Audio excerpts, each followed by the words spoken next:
Mr. Kashkari, in the neighborhood I grew up in the inner city of Baltimore, one of the things that you tried to do was make sure that you were not considered a chump.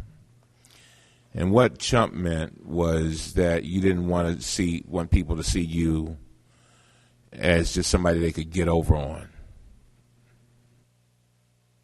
And I'm just wondering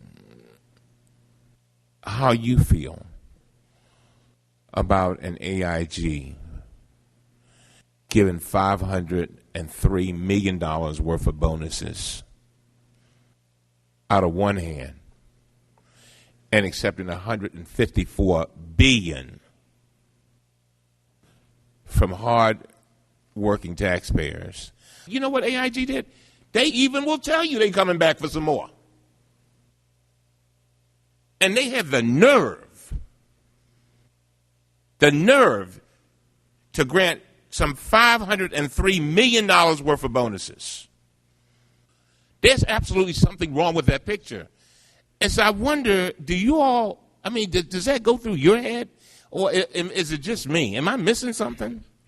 No, Congressman, I I saw the same images that you saw of the parties, and I share your frustration with that.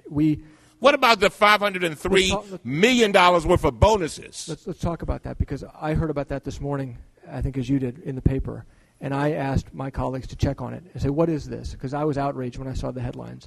What was explained to me is that this was money, apparently, and I'm not defending it, but this is money that had already been paid to employees that was set aside in a separate fund that they would get if they left AIG.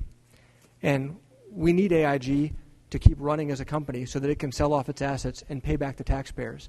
And so from what's been explained to me is that this money that had already been paid but set aside to the employees was now released so that the employees did not have an incentive to quit. I guarantee you there are people who are lined up saying, please quit so I can get a job. And that's what the American people are looking at, and they are frustrated.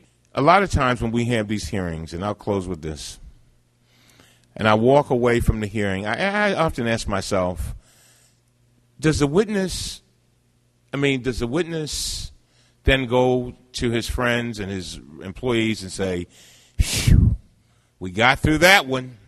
I'm talking about constituents, man. I'm talking about people who are hurting. I am praying that you will never be the same after this hearing. It is too much. People are hurting and they are in pain. And so I hope that while we're looking at Wall Street and we're looking at all the folks that's got their hands out and we're looking at all the AIG officials as they go on their little junkets and whatever, that you keep in mind, as I know you've been doing it, but I want you to do it even more, that every decision that you make, you think about those folks who are losing their jobs. And all of these people, and I hope that as they come to you begging for the taxpayers' money, that you'll remind them of all the people who are suffering and that are in pain, and tell them that it cannot be business as usual. Thank you very much, Mr. Chairman. Thank you for the opportunity to be here today. Just to Mr. Cummings, I don't know how to work any harder than we're already working. And I take your feedback very seriously. That's why we're working as hard as we are, and we're just going to keep doing and trying to accomplish and meet your expectations. Thank you very much. I'd take the prerogative as chair to say I don't think anyone questions, Mr. Kashkari, that you're working hard. Our question is who you're working for.